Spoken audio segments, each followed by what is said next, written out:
Cheers, queers! We are back for another super fun interview. Today we are talking to the very talented Becca Grischow about her debut holigay novel, I'll Get Back to You. Welcome to the podcast, Becca. So good to be here, Theora. Oh, it's so nice to have you here. I'm super excited.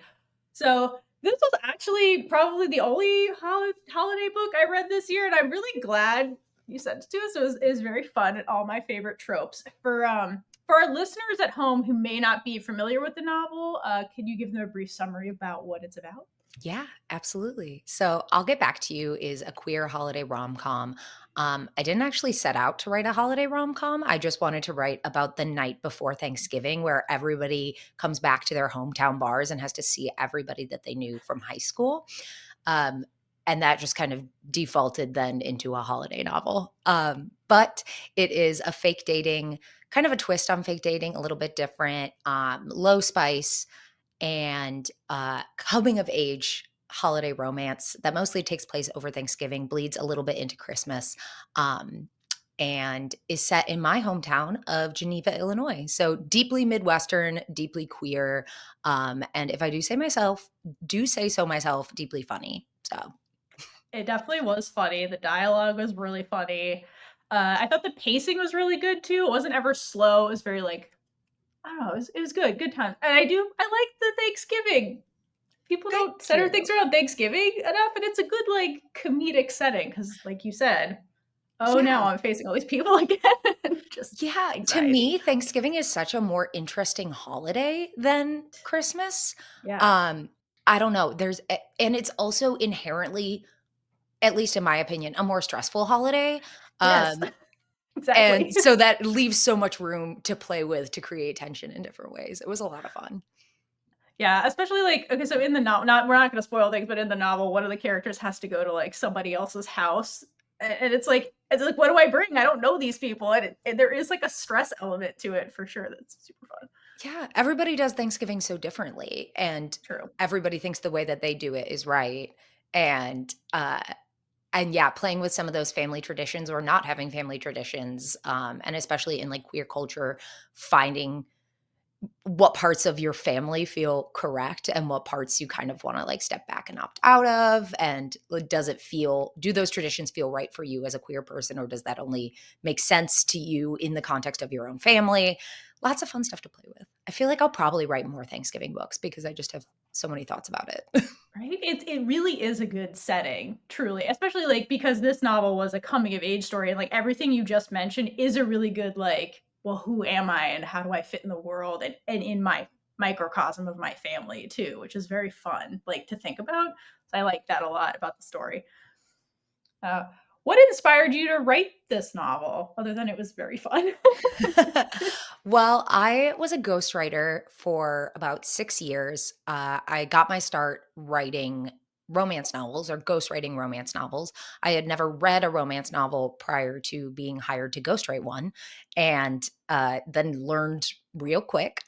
And I honestly had never really thought that much about writing my own book. I had done some projects we did a romance fiction podcast, me and a few other ghostwriters who also were writing romance and kind of thinking about it a little bit differently than some of our clients.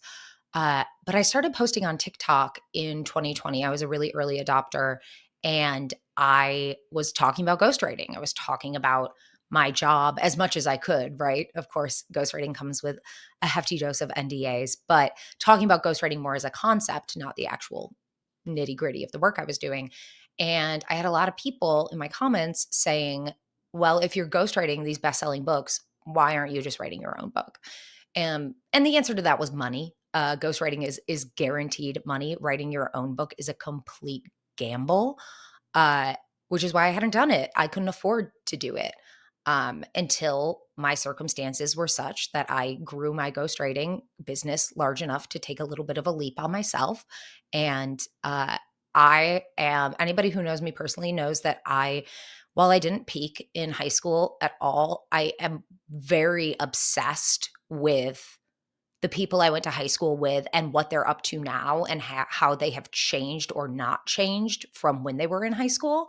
Um, and so Blackout Wednesday, at least that's what I know it to be, the night before Thanksgiving that everybody's drunk in their hometown bar, that was the setting, then the moment that I was so focused on. Um, and yeah, took a chance on myself, wrote this book, didn't really think it would go anywhere other than to my friends. I and then I instead I sold it to Penguin in a 2-book deal, and it was on Target shelves through the holiday season. It was really a whirlwind of the last couple of years, but I transitioned from a full-time ghostwriter to a full-time author, which is wild. That's awesome. And so since you've kind of been through the this like novel debut, I guess, kind of process from a ghostwriting perspective, and then from now as like the author, full name out there, how is that like different for you? Are there any like pros and cons like this time around? Oh my gosh, so many. So there's a lot about being an author that is just infinitely harder than being a ghostwriter.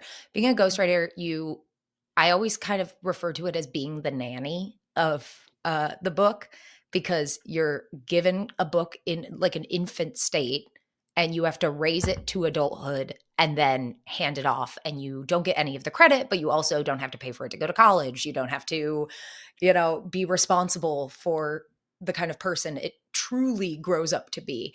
Uh, you don't have to do any of the marketing. You don't have to have your face out there, things like that.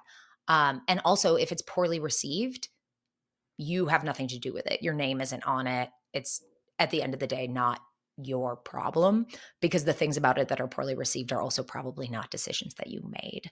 So that's definitely the biggest change. Is there's a lot more accountability, and there's a lot more, I mean, obviously personal connection. It's scarier. It's way scarier, but it's also a lot more fulfilling. It's so wild even to just see you hold up a copy of my book. I'm like, "What are you doing with that?" Right? What are you doing with that book with my name on it? That can't be right. Or I'll be in conversations with people and they'll say something like, "Oh, Ellie and Murphy, the characters in the book." And I'm like, "How do you know who those people are?" It feels like that's something I'm not allowed to talk about, but I am, which is so exciting. It's so incredible to get to write something that is so deeply personal to me and also impacts other people, and to get to talk to young queer people in the Midwest for whom it's a really important book. Um, it's been really, really meaningful. So a lot harder, but also a lot more fulfilling. Yeah, no, I can definitely see all of those points, and yeah, like thank you for putting another queer book out there. We really appreciate it, especially one that's like happy and fun and like has good themes about it. Like, I appreciate that personally You know as a what? Thank reader. you. Because I think that's something I as a kid, I used to say that I was gonna write the next great American novel. I had no idea what that meant. I had no No idea one what that does. meant. I still don't think I know what that means, but I have always been a writer. And when I first started writing romance, I was kind of ashamed of it, just because I had come out of a Lutheran school, and I was it just, I don't know, it felt taboo. And it was also 2017 when I started writing romance. So the big romance boom of the what 2020 hadn't Yeah. happened yet. Book talk hadn't happened yet. So I felt a little bit more shame that I was writing things with sex scenes in them and things like that. But also it was all just like very straight and hetero, and like sometimes toxic, and that kind of sucked. But writing queer romance, I there people are, "Oh, this is a fluffy read. It's a cute fluffy read." And in a lot of ways, yes, it is.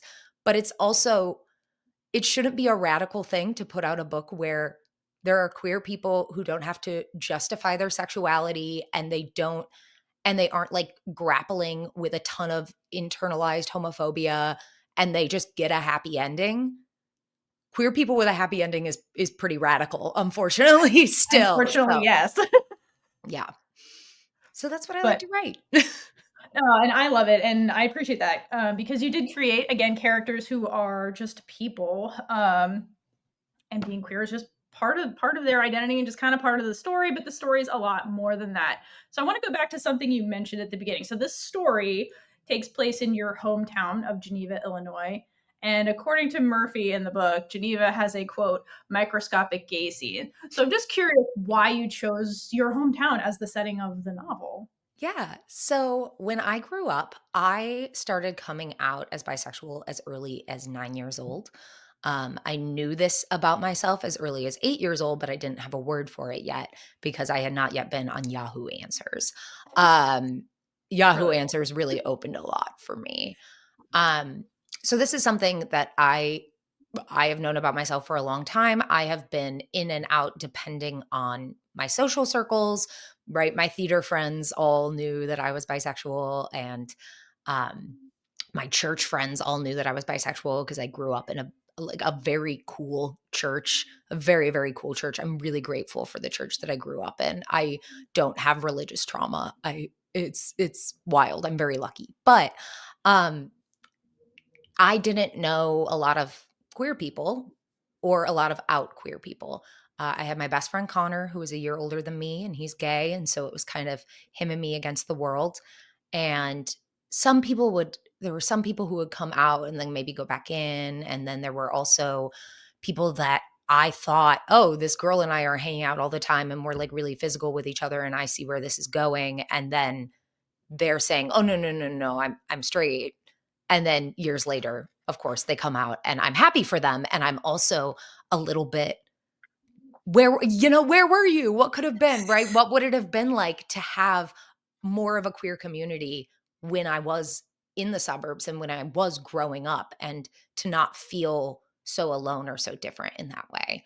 Um, so I wanted to revisit Geneva knowing that it might not look exactly the same as it did when I was growing up, uh, and that maybe there's more acceptance there than there might have been in 2010, and there definitely is, um, but it was primarily wanting to think about the people who choose to live in the suburbs and who are queer. I went to school in Indiana and then I moved to Chicago, and I live in a very queer neighborhood in Chicago, and I went where I feel I belong.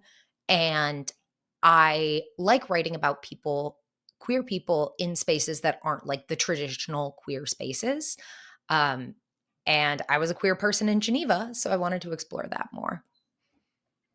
Yeah, I appreciate that as an American also, um, because I feel like they're often for non-Americans, or I don't know, people who just stereotype America. There's always this like, okay, the big city, you got to go to the big city, you got to go to the whatever that means. But like queer people exist everywhere, so I appreciate that it was set in a like non-big city, because it's Yeah. more real. That's a real experience for so many people, and just Yeah. that was And important. I mean, I've been a queer person living in Chicago, of course, but I have also been a queer person living in Indiana. And that felt very, very different. I also have queer family living in North Carolina, living in rural places. And queer people are everywhere, like you said, in America and around the world. But it tends to be that most books and most queer romance novels and queer coming of age stories tend to take place in New York City, in Los Angeles, in Seattle. And that's just not my experience. And when I wrote this book, I I wasn't trying to like be subversive or anything. I was just writing what my experience was. It's not a self-insert. I didn't stay in the suburbs, but I was writing a suburban story because that's what I know. Um, and it was really exciting and refreshing to see that there's an audience for that, because yes, I am not the only person who has been queer somewhere other than Brooklyn, you know? Yeah, no, exactly. Okay, so question about the novel. So one of my favorite aspects is the protagonist Murphy's name, and the origin, which like let's be real, is something my own father probably would have done. So where did the idea for Murphy and Murphy's origin story for the name? Where did that come from? Because I just love it. I find it so relatable, Yeah. personally. So for people who haven't read the book, the main character Murphy is named after Murphy's Bleachers, which is a bar in Chicago across the street from Wrigley Fields, a bar that has been there for a long time and a great bar. Highly recommend it. And originally, when I was writing this book, I didn't realize that baseball and Chicago Cubs baseball was going to be such a big part of it. It's not a sports romance by any means, but there's a lot of Cubs baseball in there. And I just wanted to name the character Murphy as an homage to that and to the fact that I love Chicago Cubs baseball. My father does, my grandfather does, and that's really something important to our family. So it started as something that was just going to be kind of a wink to people. If you know, you know.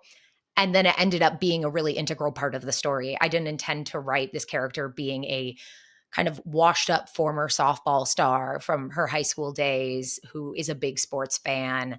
That wasn't my game plan going in. It just kind of happened organically. And uh, I'm really glad it did because, frankly, I would also name my kid Murphy. If I were going to have a kid, I would absolutely name my kid after a Chicago Cubs bar. That is something that I would do. Um, and I I really love there is one scene in the book where Murphy and Ellie's dad are in the backyard and just really, really bonding over baseball and over smoked meats. And that's very me. That's when I talk about parts of the book that feel like close to home and close to, you will find me where the dads are. That is, I connect with dads. I have a lot in I common love with that. them. I am in my woodworking class. I am at the Cubs bar. Yeah, it's that I love a dad. I love dads. Um, so yeah, baseball ended up being really important to this book, and I didn't plan it that way, but I'm glad it is. I love that that was an organic thing that came up because I'm from the Northeast. I'm from originally from New York, not the city, but like suburbs. And like baseball is such a huge part of like generations back culturally. So like I love that element because it makes it feel it's so real. When you have like a big sports team like that, it is integral for everything and it is a good bonding thing. So I do love that Murphy and Ellie's dad do easily bond over this thing. And it was adorable. I love that part so much. That was so Thank cute. you. Um, okay, I have a question for you. So, obviously I have questions. So we talked recently to another author who was talking about how like how hard it was to like name the book, come up with the title. And so I'm just wondering like what was your process for naming the book? Did it like come to you? Was it a journey to figure it out? How did you come up with the title? Oh my god, it was a nightmare. Okay, so you too. Yeah, so when I first wrote the book, the title was Blackout Wednesday. Obviously, that wasn't gonna stay. That does not sound like a romance novel at all. No. Sounds like a But that murder. yes, exactly. But that was the only thing that I was thinking about, right? I didn't intend to write a Mhm. holiday book. I was so focused on Blackout Wednesday, the night before Thanksgiving. Um, when it existed just between me and my agent, the title of the book was Hometown Advantage, which I loved. I That's a good one. loved that title. Um, pulls on baseball, pulls on hometown. It's good stuff. That title sounds good, but also still does not sound that romancy. And there was another book coming out called Home Field Advantage. Uh, And that's also, I mean, the name of the game. There are only so many titles for books, right?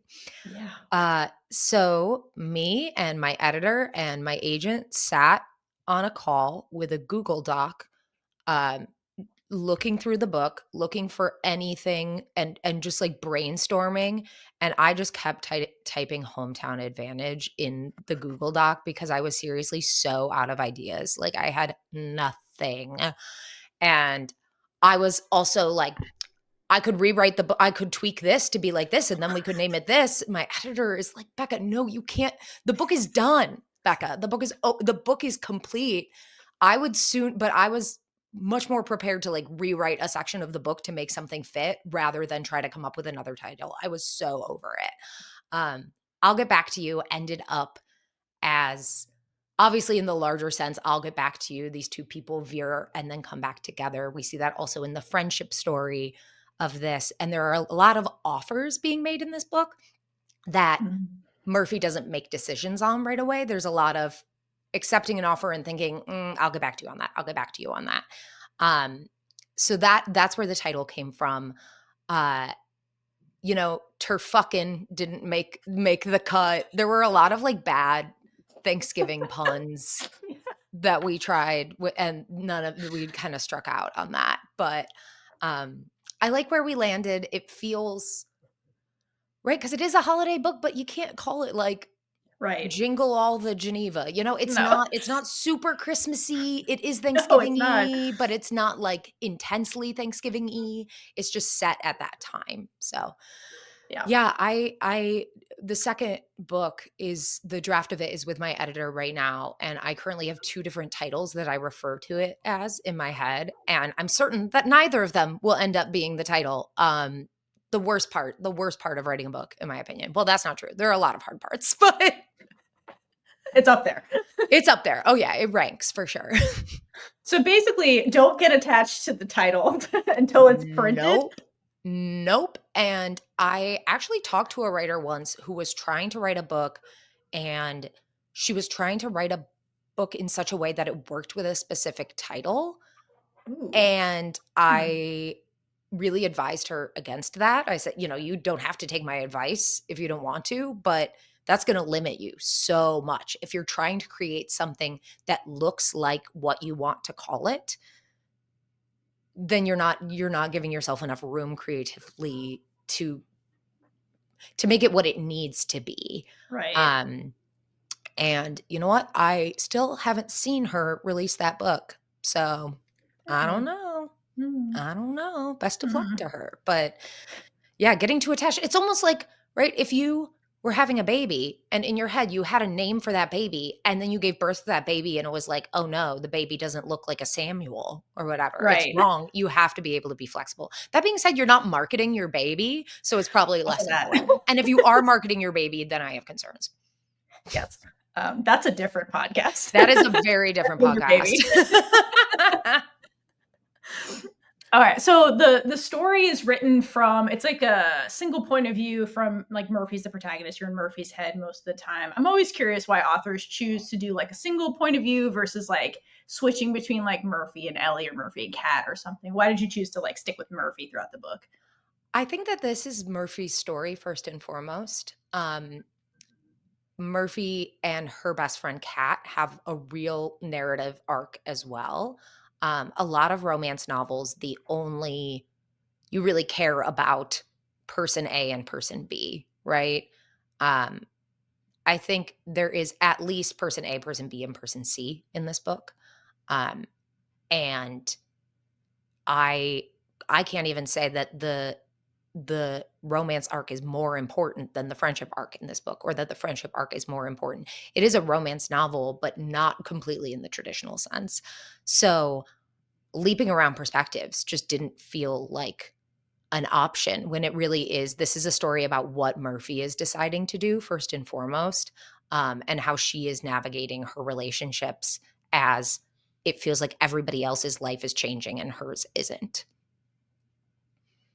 Yeah, I think that's fair. I think there's one point in the book where Murphy and Kat are talking about like I thought this was a very real moment where they're talking about like the expectations versus reality of they say like quote friend love versus love. So I love that you chose to basically explore those two things because that you're right, it did distinguish it from like your boilerplate romance novel that's very focused on person A, person B, like you're saying. This explored not just like romantic love, but love at this like coming of age moment where Murphy's kind of like figuring out who Murphy is outside of high school or Yeah. outside of her hometown or like what all of that means. So I really loved that exploration with Kat because they also have this very codependent friendship that's also interesting that they have to like learn to like Yeah, and relax. that's really tricky, and Yes. and the Cat is a straight character, allegedly. I feel like you can read her any number of ways, um, but she is straight and Murphy is queer, and they are best friends, and that's something that in my own life, I've had to navigate those friendships that other people aren't always gonna view different types of love the same way that I'm going to. Um, and there's a lot of knocking my own microphone, sorry. There's a lot of supposed to when it comes to love and heteronormativity and right, are you allowed to have a codependent relationship with your best friend? I say yes. I say you are. I think that's just fine as long as everybody is on the same page about it and you're keeping things healthy, right? And are you allowed to love your best friend with the same intensity that you love your romantic partner, but just in a slightly different way, I say yes. But that's not going to be the case for everybody. And I think that's also an answer that's really shaped by the fact that I've been queer my whole life. And well, I would say most people who are queer have been queer their whole life, but maybe they haven't been out their whole life or aware of it their whole life. I really have. I was developing all of my best friendships already knowing that I loved men and women and anybody. So I approached my friendships thinking, okay, wait, is this a friendship with this other woman or this other girl if I'm in like 5th grade? Do I have a crush on her or do I just want to be friends with her?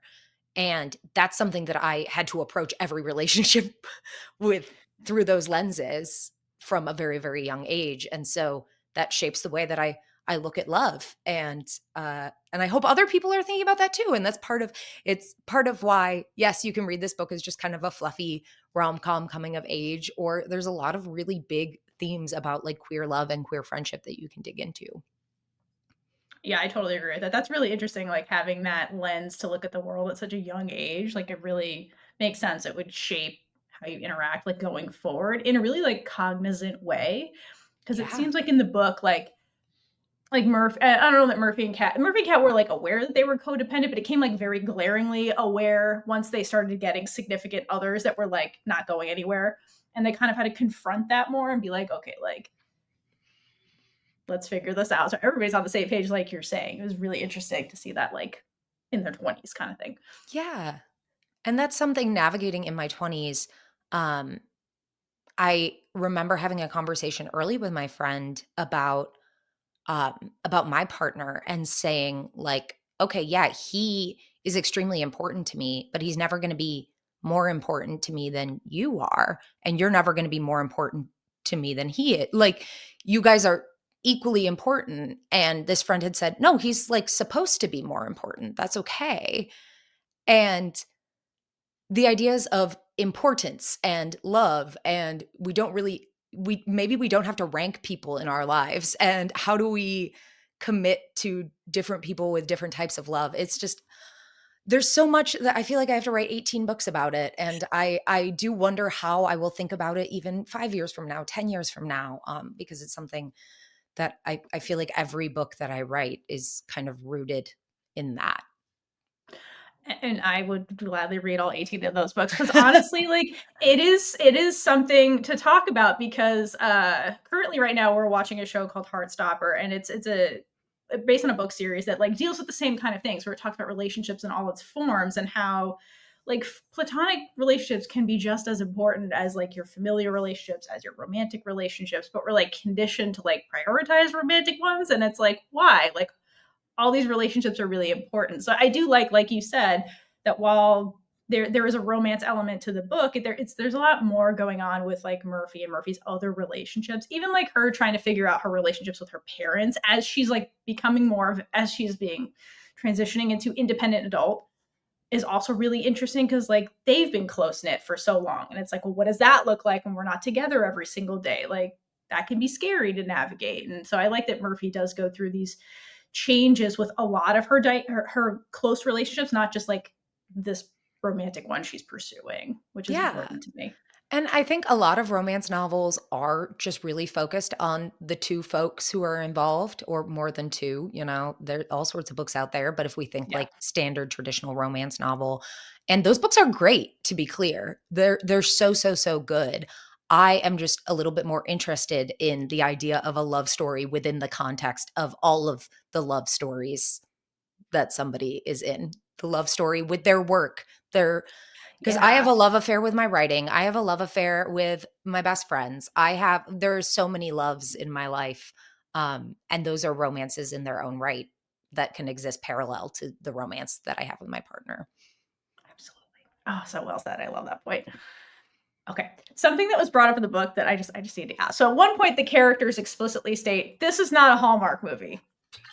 But let's just say I'll Get Back to You was made into a Hallmark movie. So do you have any thoughts about how you would like it adapted into a screenplay or like Dreamcast or Crew or anything like that? Oh my god, I would love to see right, there is a straight up, like, this is not a Hallmark movie, and it's so funny because I wrote that I love that. but I wrote that, like, being like, "But" and also I wrote that knowing that there were Hallmark movies on the way that did have 2 women in them, right? That is also Yeah. such a sign of when the book was written versus when the book was published, um, is yeah, things haven't necessarily looked the same, which is great. I love that. Yeah. I love that so Yeah. much. Um, I and Geneva as a town is a movie set for real, for real. They actually did film a movie there. They filmed Road to Perdition there Oh, years ago. cool. But it's so I it would absolutely need to be filmed in Geneva because Geneva is made for a Hallmark movie. Um, I I like my in my head, blonde Billie Eilish was Ellie. That was kind of like the Yes. way that she looked. Yeah. That's Um, perfect. um, and but Murphy was always really kind of changing as to what she looked like in my Mm. head. It was always, always changing. And it's funny because when I have posted like what my mood boards were for each character. And when I posted Murphy's and the picture that I used of just like off of, some person on Pinterest that is like, okay, this is my mood board. Um, People were like, oh, that's not at all how I envisioned Murphy. That's not at all how I saw her. Or some Hmm. people who are like, yes, that's exactly right, which is my favorite part of writing a book, seeing like how this person looks in other people's heads. I think it is so cool. And that something that can be one thing to me can be something for somebody else. Um, I feel like, unfortunately, most of my fan casts in this book are like, "Oh, Kara, Ellie's mom, is my elementary school music teacher, Mrs. Couts." Like, it's right? Like, "Let's get Right? Mrs. Couts out here. All right. Is she alive? Let's Right. get that going," I feel like that's a lot of it. Ellie's dad is Mike Funk, my friend's dad. All of my fan Yeah. casts aren't celebrities. They're just people I know in real life, which I think is also such a statement to what my mindset was when I was writing this book. I wasn't thinking that this would get past my friends.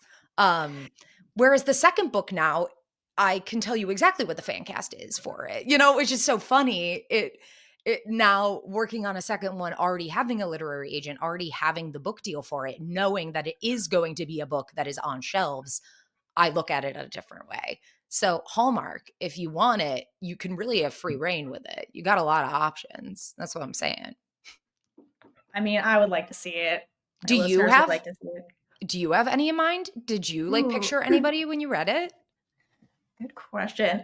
I do like the blonde Billie Eilish for Ellie. I think that's pretty perfect. For Murphy, I kind of saw myself in Murphy was kind of the thing because like Murphy had a lot of things in common with me growing up. I used to play sports. I had an injury that destroyed my career. Like family that's obsessed with baseball. So like I saw myself as Murphy, and I was like, dang, like if I never left my hometown, like literally, I get this. Like I just saw Theora, myself as you're Murphy. in. Put her in. She's the star. I didn't picture any of my like elementary school, like I don't even remember anybody from elementary school as the teacher though. Tara See, was just like intimidating. I saw somebody super intimidating as her. it's also so funny because you say, "I don't even remember anybody from elementary school," and this is the disease that I live with. I do not understand what it is about my brain that I would love to sit here and tell you, like, all of the elementary school gossip, all of the middle school gossip, all of the high school gossip. I I am addicted to, like, knowing what everybody is up to, and my brain, I don't know, just programmed for gossip, I guess.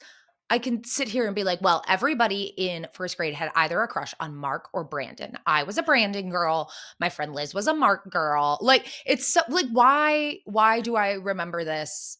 Why can't I remember anything important? Right. But that's what my brain was made for, I guess, was I remembering sometimes your stupid brains drama. are just like, this is the information. We're never forgetting this. And Yeah. you're like, I don't know why I know this, but okay. Yeah. And they're like, "Would you like to know your home address?" "No, I don't have that, but I can tell you what Michelle's, speech was that she gave for student council president in 5th grade." Like, Eh, I don't it's know, man. perfect for storytelling though, because then you have so much material in your brain already to, like, play with, so, like, honestly, like, maybe your brain was onto something even back then. That's true. I think for I she knew she was writing the next great American novel, she just didn't know that it was gonna be a gay romance. Right, exactly. But it's truly all there's so much it's just like a patchwork quilt of little It's pieces something. of stories and things that I pick up along the way, and I feel like that's my second book is a bridesmaid book, and so I feel like so Ooh. much of it is just patchworked little bits of stories I've heard about other people's experiences at bachelorette parties and,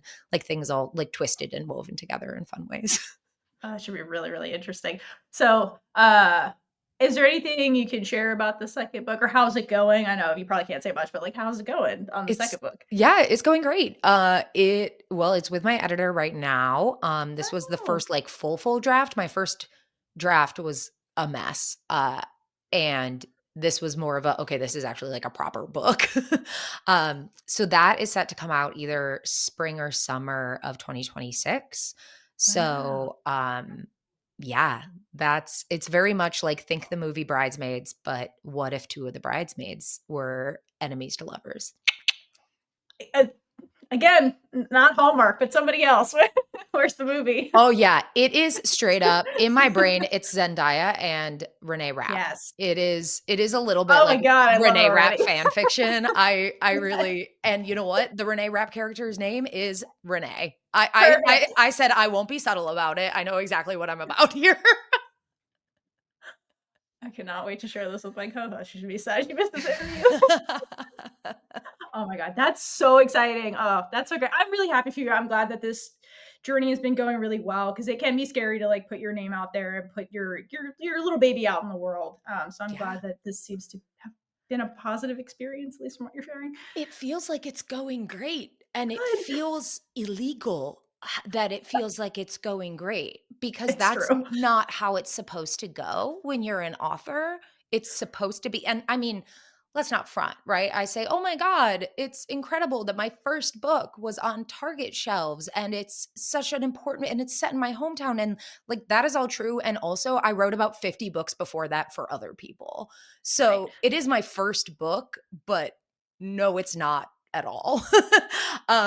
So I do have to give myself credit there, but I think the thing that feels the coolest is just that, like I said, I wrote this queer Midwestern book just because that's who I am. And it's so surprising and delightful after pretending to be other people for so many years to be myself and to have that not only be enough, but to be so celebrated is it's it's such a big stamp of approval of like, "Oh, you are enough."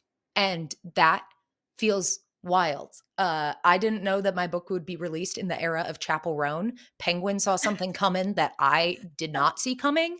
But at a time when like queer Midwestern voices are celebrated, it feels Yeah. so bizarre because that was something that made me so different for so long and something that I only shared in specific social circles because I wanted to protect myself. And now it's something that I can loudly be, and that is great. And a big five publisher is excited about that. That is so wild. And also proof that no matter where we're at, there are places and spaces and people who want and need those stories and are going to celebrate those stories even in mainstream spaces, which is the most important thing to me. Get that gay book in mainstream spaces because that's the only way that it gets normalized. Yeah, that phrase we commonly say is that representation matters. It's for that very reason. Like if you're a kid growing up and you like you said, I didn't have the word for this. I didn't know what it was. Like just having the language, having something where like me, or like, oh, I see myself in Murphy. If I had this when I was younger, like that could have changed my lens through the way I see the world, like you were saying earlier. So it is very important to Yeah. just do it, get it out there. Yeah. Somebody needs it. Somebody Somebody really needs needs it. it. And Yeah, that feels that's so good. true. Yeah. Well, Becca, that was all the questions I had for you today. Thank you so much for chatting with me and telling me about your thought process, the book, the hopeful Hallmark adaptation. We appreciate hearing all of it. This Starring was really great. Theora, starring Yes. Theora. Sorry to talk over you, but Hallmark, call her, call her.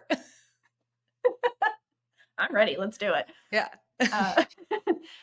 Before we sign off for today, how can our listeners at home like follow you, support you? Yeah, I'm Begriz on just about everything. Beegriz. Find me on all of the social medias for hopefully a while. And if not, I'm on Substack. My Substack, The Pit, is because I stay in that writing pit.